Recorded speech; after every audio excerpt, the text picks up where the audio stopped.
Hey, good morning, everybody. My name is Chris Lester, and I want to welcome you to a conversation that we're having here, me and Elaine Marvin, long-term care and how to pay for it. As I mentioned, my name is Christopher Lester. I am the president and founder of Professional Planning Services and a partner of Eagle Team Financial Pros. So I hold some designations: Chartered Financial Consultant, Retirement Income Certified Planner, and a Certified College Planner. You know, one of the designations I got in my career is the RICP, and it opened my eyes to the importance of having long-term care and making sure that people don't derail their plans for retirement. I'm very proud and happy and excited to have Elaine Marvin. She's a CFP on the call with us today. She's an expert in the area of long-term care. Elaine, good morning. Good morning, Chris. So I want to just real quickly, if you could give the audience just a quick background of yourself, your experience, how long you've been in the business, who you're working for, and why you're so passionate about offering some of these products to the American public. Sure. Well, Chris, I am probably the longest running wholesaler that you will ever meet, and that I've been doing the same thing pretty much my entire career. I started with a company called Golden Rule Insurance Company out of Indianapolis, Indiana in 1984. And in 1988, we started down this path of what we call AssetBased LTC. So we started approaching long-term care differently as far back as 1988.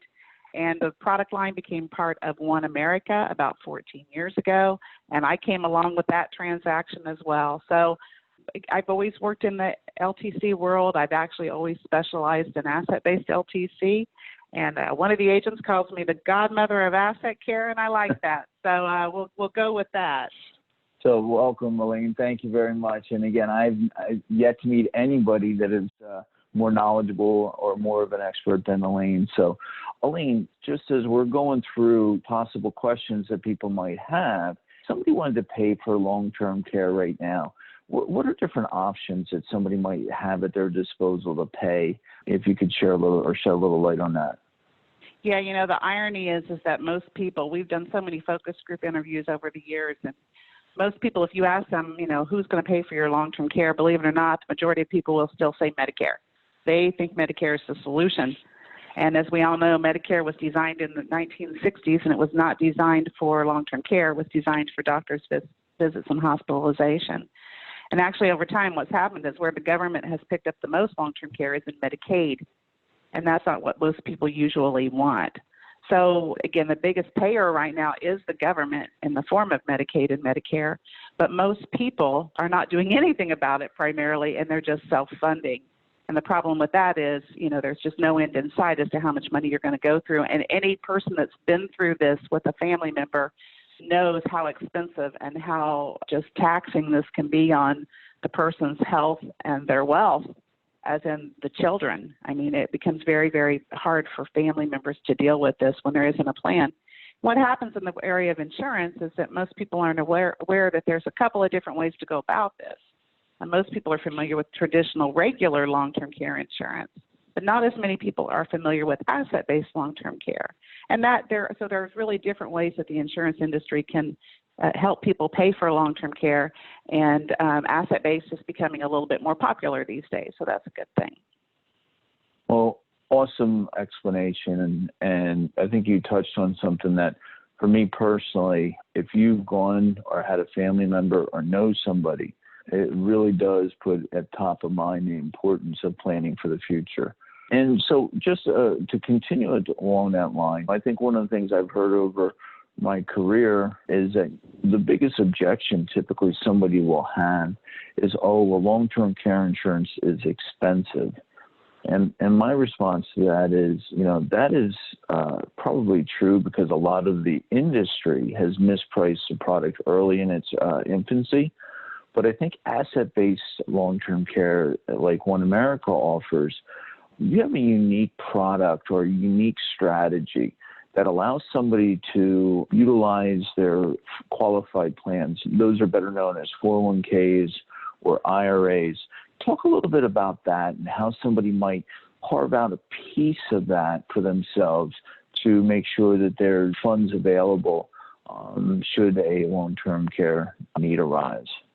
Sure. Well, overall, what we did, and I'll get to this qualified in just a second here, is we came up with a product line 30 years ago that really overcomes a lot of the objections that people have and show people a different way to self-fund. And yes, we do have a way to show people how to use their qualified funds to be the solution for asset-based LTC.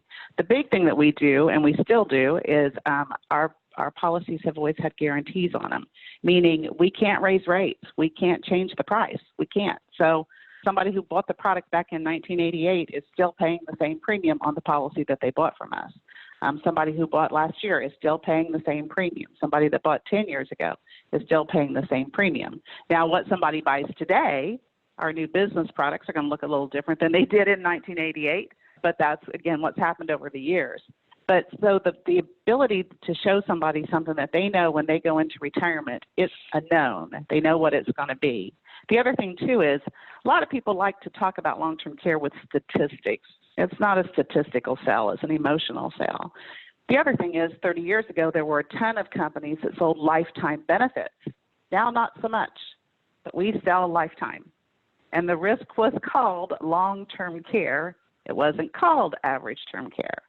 So not only do we have a way to show people how to move their qualified funds to create one of these solutions, we can show them how to get lifetime benefits and give them a policy that they know is going to be there. Financially, the premium can't change, so they have a lot more confidence with this solution in their portfolio.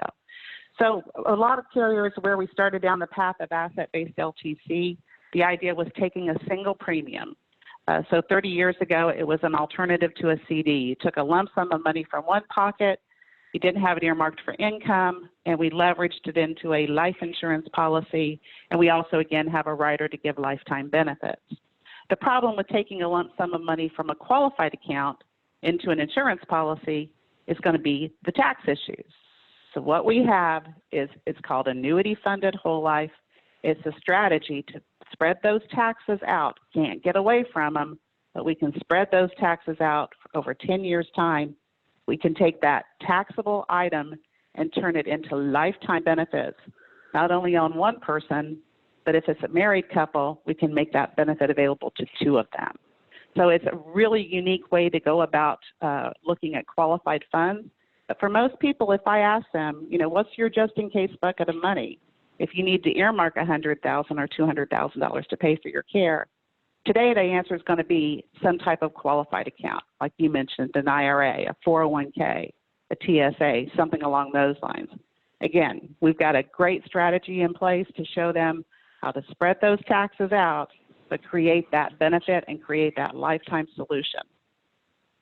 Well, Elaine, I really want to thank you for taking time this morning to help educate the public on one of the unique strategies that I'm really excited about and I've offered my clients in the past, and I think it is a great solution. If you'd like to learn more, join us next week that we're going to do a deeper dive on the issues surrounding long-term care and looking at it from all perspectives on what your options are. And One America's asset-based care long-term care solution should definitely be on your radar. But I want to thank Elaine. I want to thank everybody here for listening and look forward to talking to you in the future. Have a great day. Thank you, Chris.